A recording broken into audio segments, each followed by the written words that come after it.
We all know that modern corporations pay such dog shit wages that you barely make enough for basic food and shelter.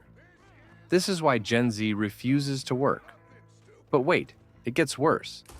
It's actually gotten to a point where the crap wages these companies pay you not only don't pay enough to cover your basic living expenses, they don't even pay you enough to cover the costs of the job itself. Let's be very clear about something. Having a job is not free. You have to pay for gas to get to the job. You have to have a car. You'll likely have to pay higher rent prices to be in the city. Oh, and let's not forget about American health insurance prices either. You'll definitely need that, given all the health problems work-related stress causes. Let's do a detailed breakdown to see if the dog shit wages of modern jobs can even pay for the job itself. Half of American workers now make under $41,000 a year. That comes out to $3,400 a month. Given median rent is $1,978 and used car payment is $528, that leaves precisely $894 for everything else: food, utilities, medical insurance, etc. So let's break this down. The first major job-related expense you have to pay is taxes. The tax bracket on the average salary of $41,000 a year or $3,400 a month is 12%. Subtract taxes and you're already down to $2,992 per month. This, by the way, is only federal income tax.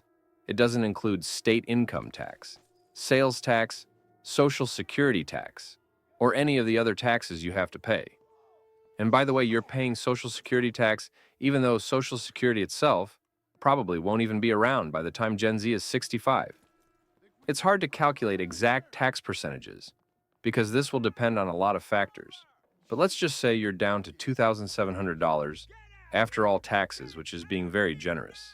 The next major work-related expense you're going to have to pay is health insurance. Let's face it, most of these garbage modern corporations won't include healthcare benefits, especially for younger Gen Z workers.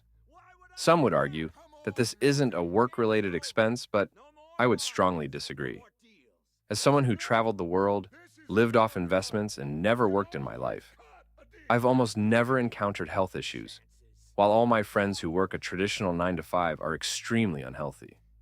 I realize this is anecdotal, so if you're one of those people who needs empirical data, here are countless different studies proving all the negative health consequences of work-related stress. The average health insurance premium in the US is $477, which is insanity. As someone who moved to a foreign country with free healthcare, that's literally over half of my total monthly living expenses. Anyways, after health insurance, we're now down to $2,223 per month. In the tweet, it was mentioned that median car payments are $528 per month. And this is absolutely a work-related expense. Not only do you need a car to get to work, most companies will not hire you without one. You're also going to have to pay gas and insurance, which costs on average $196 and $177 respectively per month. So now we're down to $1,850 per month. Now remember in the beginning when we established that median rent is $1,978 per month? Well, subtract 1978 from the 1850 we have left, and we're already well under zero. And we've already arrived at a point where, yes, job-related expenses actually cost more than the job itself actually pays you. You might be thinking, what, rent is a work-related expense? Absolutely, and here's why. You have to live somewhere and have an address to even apply for a job. Not only this, but all the jobs that even pay the $41,000 salary we base this video off of are going to be in cities where the rent is substantially higher. If you're not living in the city, your salary is going to be way lower, meaning you're definitely going to be paying to work. In fact, if you don't work, you can even move abroad to foreign countries where rent can be as low as $300 a month. This is why Gen Z refuses to work, as they absolutely should.